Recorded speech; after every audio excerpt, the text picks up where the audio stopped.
Deus Central, Jardim Leão, em Duque de Caxias. Agora melhorou, tá bom. Cortaram o som do mosquito. Eu sou casado com a diaconisa Marta, né, que cantou agora há pouco. Tenho um filho de 16 anos, está ali o Vitor. Tenho uma filha que é uma missionária, que ainda não sabe que é uma missionária. Ela está desviada da casa do Senhor, mas está lá do lado da Bahia, um grupo lá, né, uns doidos lá, uns pães, aguardando, né, o chamado que deu na vida dela. Eu tenho 5 irmãos, 3 deles estão aqui hoje, ou 2 deles estão aqui hoje, né? Tenho 4 irmãos, comigo são 5. E 2 deles estão aqui hoje, né? Que é o meu irmão Benjamin, ele acabou de ganhar uma Bíblia nova ali hoje, né? Estava com uma Bíbliazinha ali. E Deus tocou no coração da minha esposa de dar uma Bíblia nova que ela tinha comprado para ela, para ele. E a nossa irmã, né? Valéria, Alba Valéria. E eu fico feliz de poder estar aqui com esses irmãos, esse culto jovem, para podermos estar assim, compartilhando da palavra do Senhor. Eu me converti com 35 anos, eu atualmente tenho 48, e sempre orei, né, pela conversão do meu irmão, oro pela conversão da minha irmã e do meu outro irmão. Tem mais uma irmã também que ela já está na presença do Senhor. E assim Deus vai aumentando, né? Aumentando, multiplicando em nossas vidas, nossos familiares. Fiquei feliz também, né, de ver aqui a família, né, do Benjamin também na presença do Senhor, seu cunhado, né, sua digníssima ali, né? E fico assim, satisfeito, porque o nosso Deus, ele tem trabalhado em nosso meio. Ainda que estejamos distantes, mas a nossa oração, ela alcança, né, o trono da graça de Deus, e assim Ele vai fazendo a obra. Eu queria compartilhar com os irmãos aqui no Salmo 105,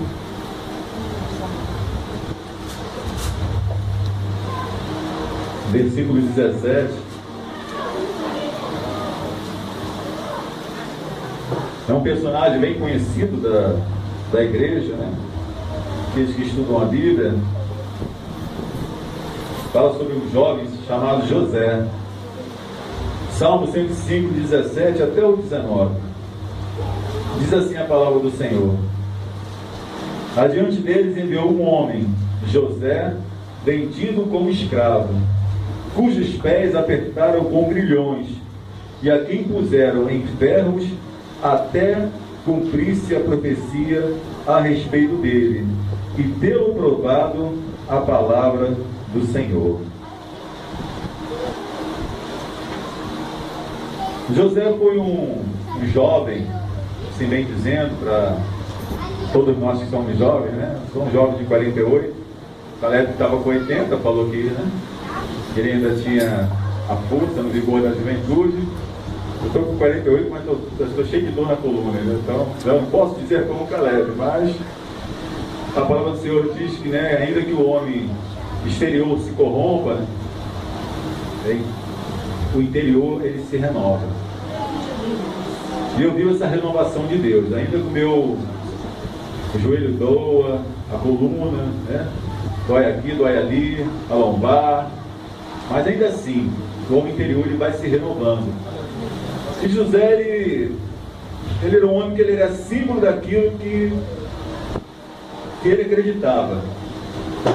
Então eu quero dizer para você nessa noite, não só para você que é jovem, mas de todas as idades, que nós temos aqui um grande modelo bom para nós seguirmos. Porque quando você olha na Bíblia aqui, perdeu-se muito texto escrito sobre a vida de José.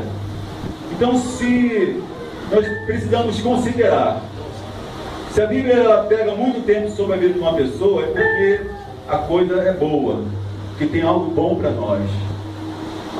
E nós vemos que José, ele recebeu uma palavra, como diz aqui no versículo 19, Salmo 105, né? E tê-lo provado a palavra do Senhor. Então nós vemos que essa palavra que veio uma direção na vida de José. Essa palavra também submeteu José a uma prova. Eu estava vendo meu irmão aqui pregando, né? Falando aqui, eu falei para ele assim, mas já está um pregador.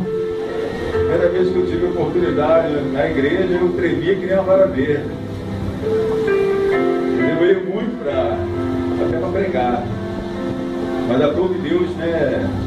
Assim que eu aceitei Jesus, eu entrei em um seminário e fui logo para o Ministério da Palavra, trabalhar com o ensino da Palavra do Senhor.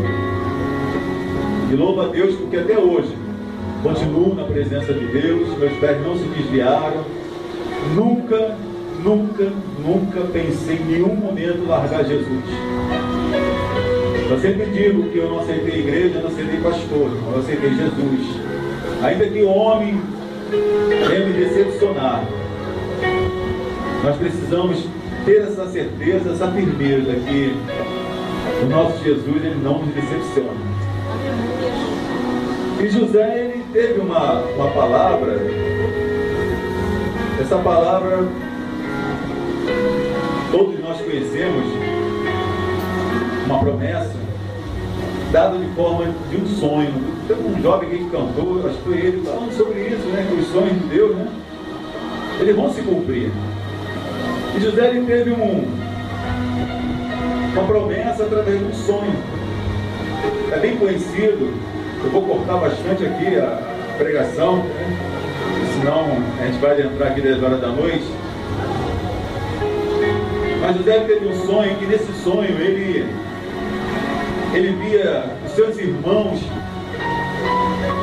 se dobrando diante dele, se curvando.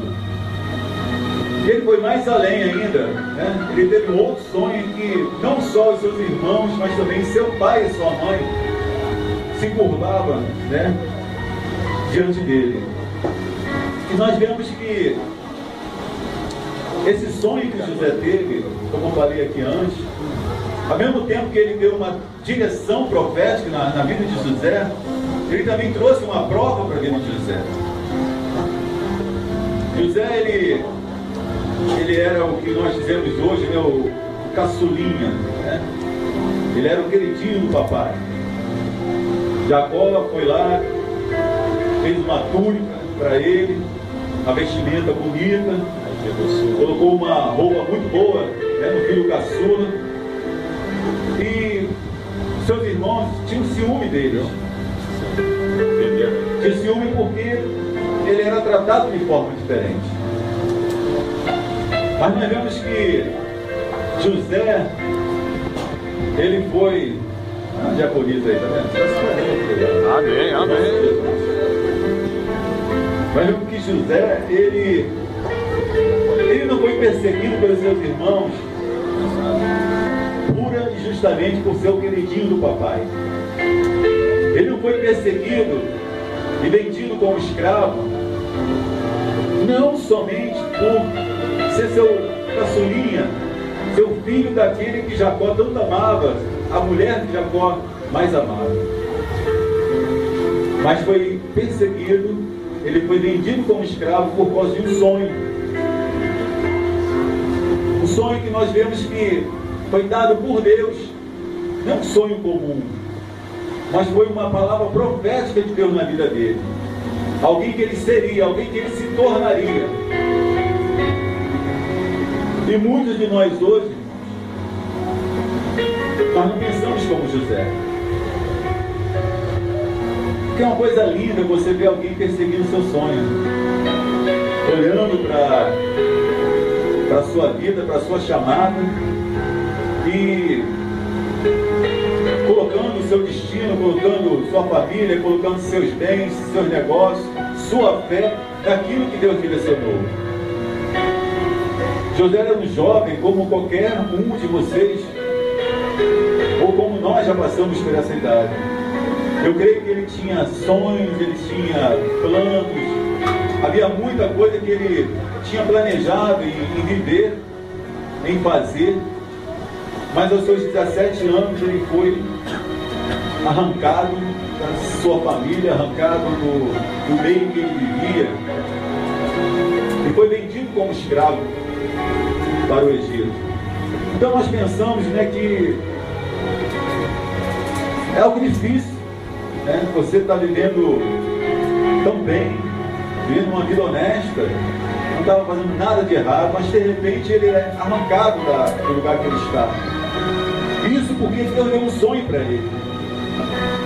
Então nós percebemos que muitas das vezes os nossos sonhos, a chamada que Deus fez em nossas vidas, jovens, adultos, senhoras, senhores, isso pode nos custar dores, pode nos custar problemas, situações que muitas das vezes nós nem pensaríamos que iríamos passar. Eu, quando aceitei Jesus, irmão, eu aceitei Jesus com dinheiro no bolso. Tem gente que vai com Jesus quando está duro. Eu aceitei Jesus com dinheiro no bolso. Eu ainda ficava assim, gente, que esses crentes tanto reclamam, né? Só vivem reclamando, murmurando. Eu ainda ficava assim brincando. Eu abri minha carteira, tinha 500, 600 reais na carteira há 15 anos atrás. Era 4, 5 mil na conta bancária. Mas eu com 6 meses convertido, irmão, eu não tinha nem dinheiro para comprar o pão. Com 6 meses convertido, eu comecei a não mais falar dos crentes que murmuravam. E muitas das vezes minha esposa chegava para mim e falava: e aí, como é que vai ser agora? Como é que a gente vai pagar essas contas? E eu estava uma de Abraão, né? Deus proverá, Deus vai prover. E Deus provia mesmo. Deus é maravilhoso. Quantas e quantas vezes eu recebia aquele manazinho, sabe? Eu tinha que pagar 400 reais de conta, vinha 400 reais na minha mão para pagar aquelas contas, irmãos. Deus nunca deixou me faltar nada. Mas eu passei pelo deserto. O deserto é necessário. E nós vemos que José aqui tinha um chamado, mas ele não estava preparado como homem que estava servindo na sua tribo para viver esse chamado de Deus. Porque havia algo que Deus tinha que fazer na vida de José para que Deus trabalhasse na vida do povo de Israel. E muitas das vezes nós negamos esse chamado, sabe por quê, irmãos? Porque nós queremos ser donos da nossa própria vida. Nós não queremos fazer aquilo que Deus quer que nós façamos, mas nós queremos sim dar a direção a Deus. Senhor, me ajuda nesse caminho. Não é assim que funciona. Você precisa entrar no trilho que Deus colocou na sua vida. E se você estiver andando para a esquerda e Deus mandando você andar para a direita, você vai ter um problema sério. Lá em Tiago, capítulo 4, versículo 13, 14 e 15, diz: hoje ou amanhã iremos para a cidade tal e lá passaremos um ano e negociaremos, teremos lucros. Em vez disso, deveria dizer: se o Senhor quiser, não só viveremos, como também faremos isto ou aquilo. Nós não podemos anular essa palavra do Senhor. Nós precisamos não abrirmos mão da nossa vida. Por que eu estou falando isso, irmão? Como eu falei no início, eu tenho uma filha e eu e minha esposa, fizemos planos para ela. Nossa filha vai ser doutora, vai ser médica, ela vai arrumar um jovem bonito, fiel, ter um bom casamento. Temos planos, como qualquer pai e mãe faz planos para os seus filhos. Só que na adolescência dela a coisa começou a desandar. E quando a nossa filha se desviou da presença do Senhor, irmãos, foi muito doloroso para nós. E nós só queríamos que ela voltasse para a casa do Pai, não só do Pai Celeste, mas do Pai terreno, que sou eu.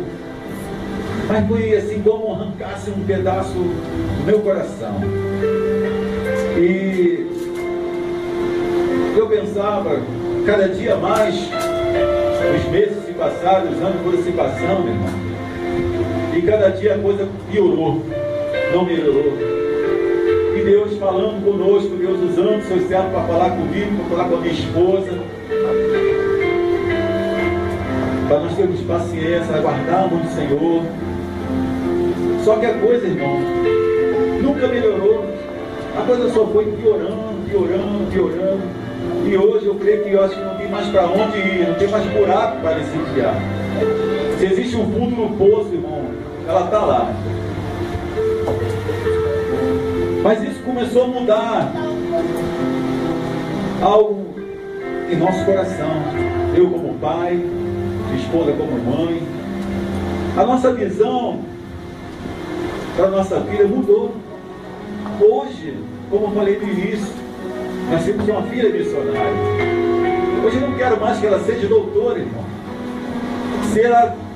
Para ser doutora, vai ser doutora da lei, conhecer as escrituras.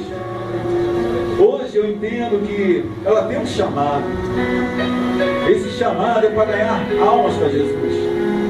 Então eu não quero mais que ela fique presa, uma vidinha, sabe, acomodada, uma vida, vou casar, vou ter filho, vou ser feliz. Não, eu já penso totalmente diferente.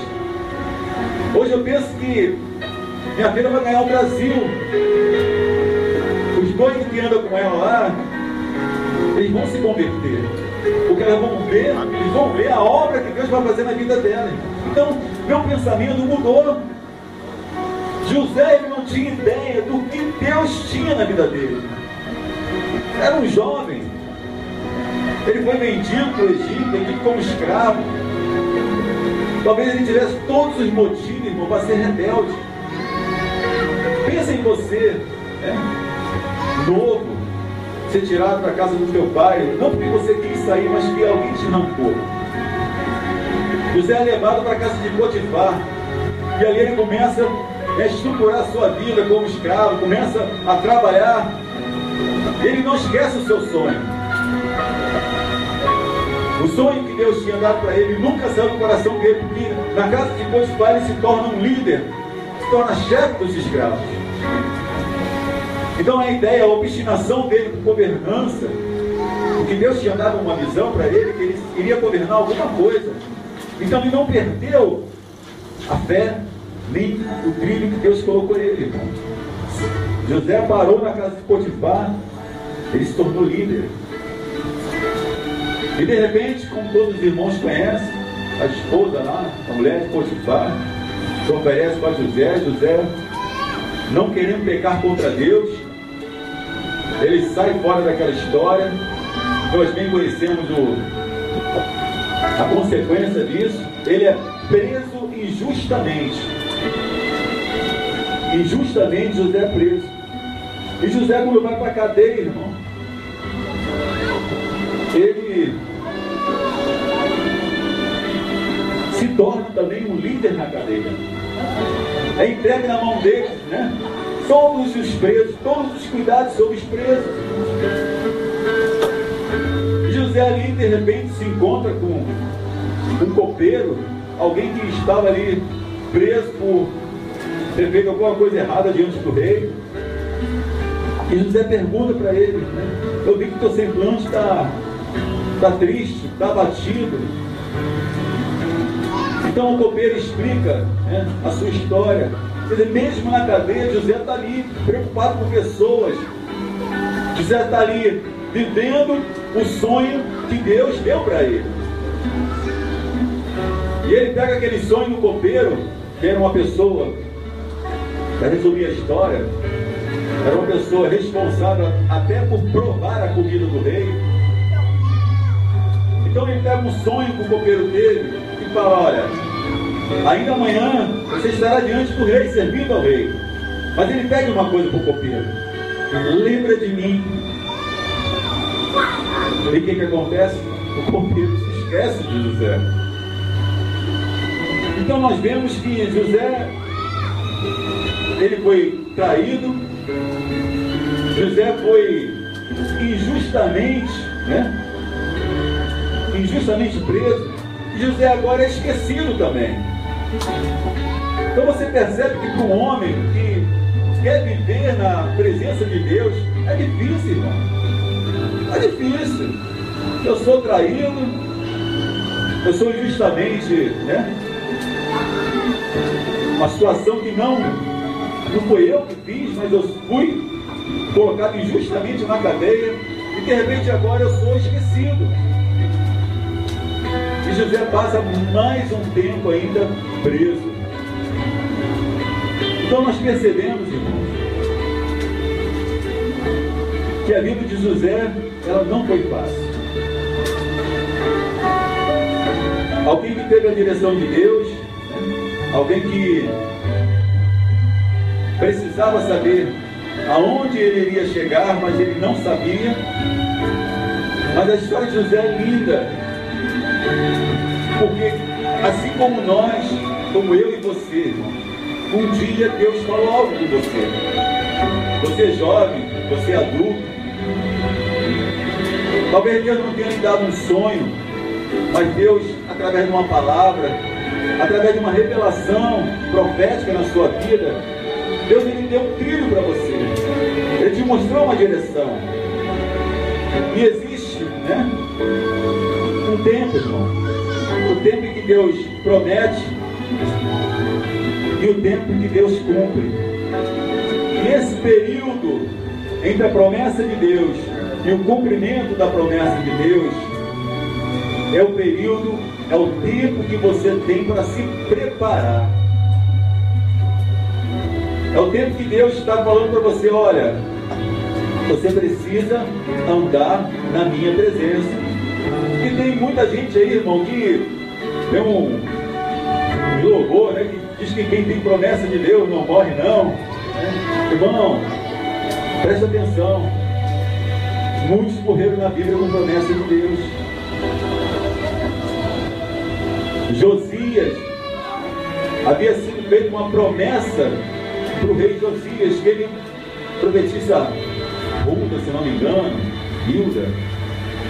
E esse homem, ele não cumpriu a determinação do Senhor, mas ele foi lá batalhar contra o Faraó Neco. Está lá no livro de 2 Reis. E o que aconteceu, irmão? Ele recebeu uma flechada.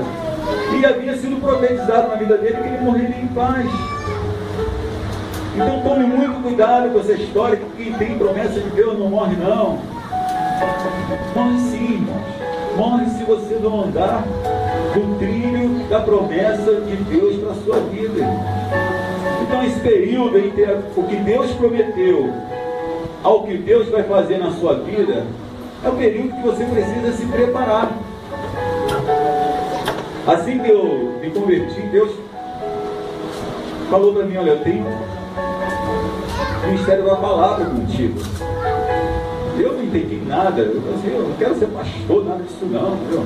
Que negócio é esse? Né? Mas louvo a Deus porque Ele colocou um irmão na minha vida que na semana seguinte me colocou num seminário. E eu, recém-convertido, irmão, já estava fazendo um seminário bíblico, né? Um monte de gente que conhecia tudo e eu não conhecia nada. Eu comecei a dar vazão à chamada que Deus tinha na minha vida. Mas o tempo vai passando e nós vamos naturalmente nos acomodando. Faz parte, o ser humano é assim. Nós somos tendenciosos a querer sombra e água fresca. O ser humano, ele, quando vê nesse calor principalmente, você quando vê uma árvore, você quer dar uma paradinha, né, para dar uma refrescada. Hoje, até diferente, né? Hoje você entra numa loja, né? Está andando na rua, está muito quente, você entra numa loja para dar uma refrescada. Nós somos assim, nós somos tendenciosos, né, a nos encostarmos. E nesse período da minha vida, em muitas situações eu me encostei, mas Deus foi direcionando. Hoje nós trabalhamos com dependentes químicos, eu e minha esposa, meu filho sempre está ajudando. Nós de repente estávamos ali, agora nós estamos trabalhando com morador de rua, pessoas que a sociedade esquece, passam ali de carro, de ônibus e falam assim: isso aí tem que morrer. Mas a Bíblia diz que Deus não quer, Deus deseja que todos os homens se salvem, irmãos. Então o Evangelho é para todos, não é só para nós, não é só para os bonitinhos, não é só para a nossa família, é para todos, irmãos. Então Deus começou a abrir o nosso coração, para que nós pudéssemos estar não só querendo a salvação dos nossos familiares, mas querendo a salvação das pessoas. Porque é fácil para cada um de nós fazermos uma campanha, e a gente vem aqui e coloca a foto, né, do nosso irmão, da nossa irmã, do nosso filho, do nosso pai, da nossa mãe, né? Nós facilmente queremos, né, o bem dos nossos parentes. Mas e as vidas que estão lá fora? E José era um homem que tinha um projeto muito grande. E esse projeto passava pela sua aprovação. Deus tinha um grande plano na vida de José. Ele só conseguiu descobrir isso, irmão, já no final do livro de Gênesis, quando, mais ou menos, talvez com 37, 40 anos de idade, não sei, ele foi levado com 17 anos para o Egito. Aos 30 anos, né, Faraó aproveitou ele para governar o Egito. Passaram-se 7 anos de bonança. Ele estava com uns 37, mais uns 2 anos, e o povo de Israel estava lá batendo na porta lá de Faraó para pedir suprimentos. E nessa hora seus irmãos vieram e se prostraram diante de José, sem saber que era José. E ali se cumpriu o sonho de José. Mais para frente vieram também todo o povo de Israel, vieram seus pais e também se prostraram diante de José. Então novamente se cumpre os 2 sonhos que José teve, que foi a veia profética de José. Eu não sei qual é o sonho que Deus deu para a sua vida, qual é o direcionamento que Deus deu para a sua vida, mas o que nós aprendemos aqui sobre a vida de José é que você precisa se manter no caminho, irmão. Venha o que vier, aconteça o que acontecer, não abra mão da palavra que Deus te deu. Se Deus falou que você vai ser um levita na casa do Senhor, uma certa vez um pastor falou para mim: irmão, tive um sonho com você. Eu via você tocando, orquestrando aqui na igreja. E eu falei: pastor, era presbítero na época, hoje é um pastor. Eu já toquei violão há 20 anos atrás. Hoje eu olhei meu irmão tocando ali. E tem muitos anos que eu não toco violão. E lá em casa, eram os 3 homens, os 3 tocavam assim, tocavam, não arranhava, né? Que até hoje eu não toco o arranho. E aquilo começou a agarrar comigo. E o que eu fiz? Eu fui comprar um violão. Eu tenho que dar vazão àquilo que Deus, a visão que Deus está me dando. Eu fui comprar aquele violão e não passou muito tempo, estava eu lá, né, todo desafinado, tocando e cantando na igreja. Porque Deus tinha dado uma revelação para mim. E a partir do momento que Deus te dá uma direção, você precisa dar vazão, investir nessa área. Se eu tenho um chamado de pastor na sua vida, você está esperando o quê? Para você fazer um seminário, para você estudar teologia? Deus não vai sair do céu, pegar você pelo pescoço, irmão, e colocar você sentado numa cadeira para estudar. É você e eu precisamos tomar uma posição diante do chamado de Deus. Porque seria muito fácil, irmão.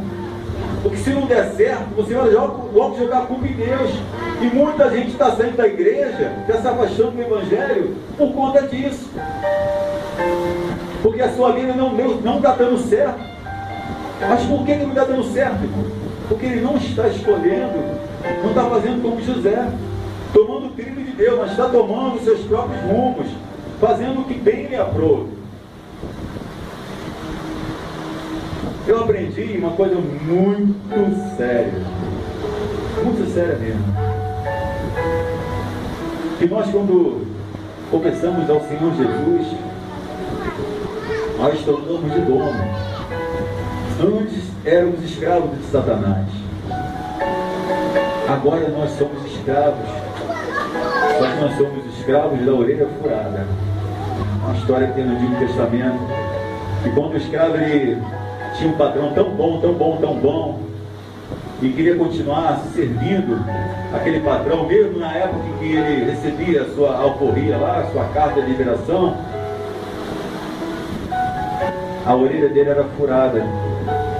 Isso mostrava que ele queria continuar servindo aquele Senhor. E quando nós mudamos de lado, irmãos, nós não somos donos da nossa vida. Na realidade, você nunca foi dono da sua vida. A sua vida antes pertencia a Satanás. Mas eu faço o que eu quiser. Eu ando, eu vou para onde eu quero. É engano seu, irmão. É puro engano. O diabo faz de você o que ele quer. Ele coloca você, ele abre as portas e ele quer para você entrar.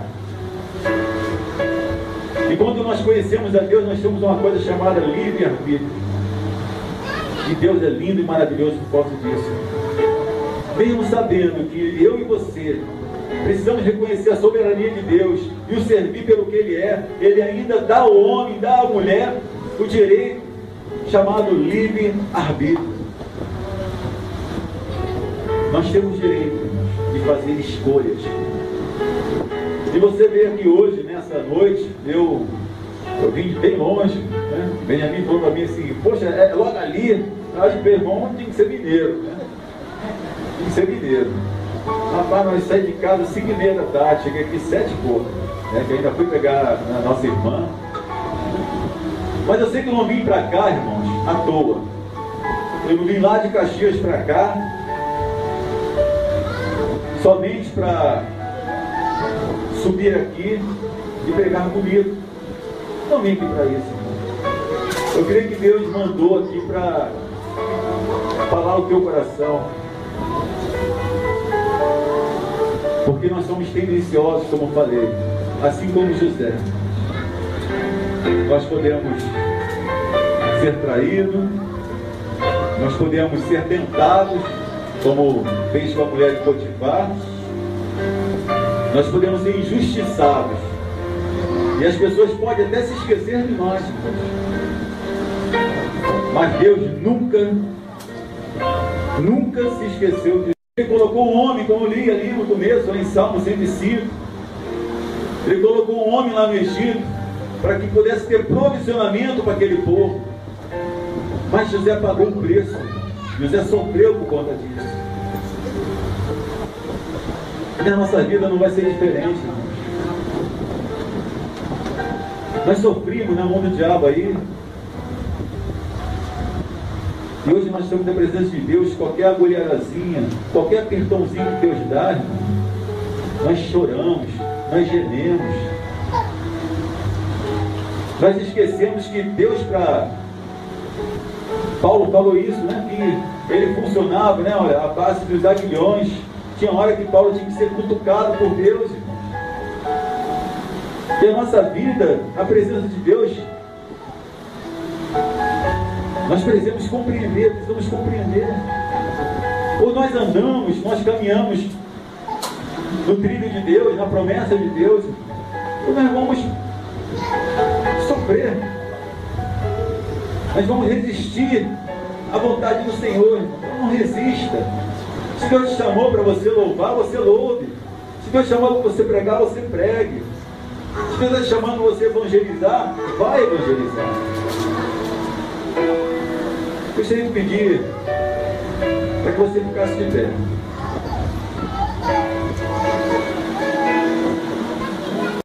Eu creio que o recado de Deus está sendo dado a você.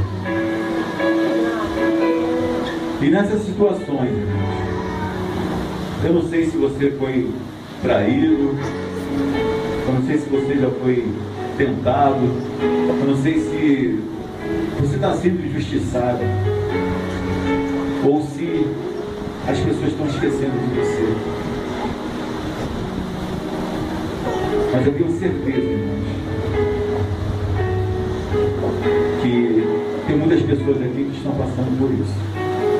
Eu não conheço a vida de ninguém, a não ser da minha irmã, da minha esposa, do meu filho, do meu irmão. Mas ninguém conhece a vida aqui. Mas eu tenho certeza que você tem história de traição na sua vida. E que isso já fez você pensar em parar. Eu sei que você tem história de injustiça, em que você, talvez até na casa de Deus, você se sinta injustiçado. Lembre-se, José não foi traído pelos seus inimigos, José foi traído pelos seus irmãos. Talvez você se sinta esquecido, seus amigos esqueceram, sua família, até dentro da sua igreja você se sinta sozinho, isolado. Mas eu convido a você, só se você estiver passando ou já passou por uma dessas situações, eu não quero te chamar aqui na frente. Minha irmã falou que eu não veio aqui na frente. Mas eu quero que você feche seus olhos e coloque a mão no seu coração. Você nessa noite vai orar a Deus comigo. Você vai pedir ao Senhor forças para não olhar para nada disso, para não olhar para as pessoas que te traem, para não olhar para as pessoas que esqueceram de você, porque nós precisamos entender que nós não estamos sozinhos. Você, quando dobra seu joelho no teu quarto lá, irmão, você fala com Deus, você está ali com a presença do Espírito Santo, você não está sozinho. Então nessa noite, eu convido você, se está aí com seus olhos fechados, com a mão no seu coração, mas que você abra seu coração para Deus, porque Deus precisa tratar teu coração, Deus precisa falar contigo nessa noite. E se você não abrir, se você não deixar, não permitir que Deus fale contigo, você vai sair daqui do mesmo jeito que você entrou. Porque a escolha é sua, a escolha é minha. Você não caiu de paraquedas aqui nessa igreja, nessa noite. É Deus que marcou o encontro contigo essa noite aqui, para que você pudesse chegar diante dele, diante do trono dele, na presença de Deus aqui nesse lugar, e abrir seu coração para ele. Pedi só dê uma pausa no som.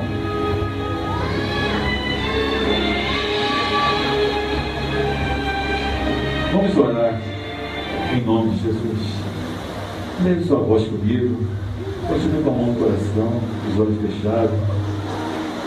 Senhor Deus, Pai, Senhor, nessa noite, Senhor, não sei, meu Deus, o que se passa, Senhor, no coração de ninguém, meu Deus, mas eu tenho certeza, Senhor, que há pessoas aqui, Senhor, que estão feridas, Senhor. Há vidas, Senhor, aqui que precisam ser, meu Deus, restauradas, Senhor. Assim como José, Senhor, que se sentiu traído pelos seus irmãos, se sentiu abandonado, se sentiu injustiçado, se sentiu esquecido, meu Deus. Eu creio que nessa noite, Senhor, há pessoas aqui como José,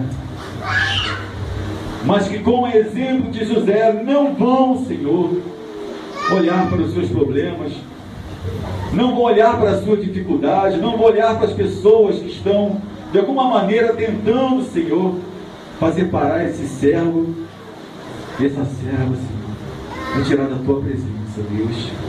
Senhor, nessa noite, Senhor, coloca um bálsamo, Senhor, no coração, meu Deus, de cada filho, de cada filha, Senhor, presente nesse lugar, Deus.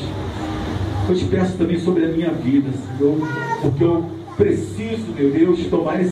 Senhor, eu te peço nessa noite, Senhor, que tu entre com providência na vida de cada um de nós, Senhor.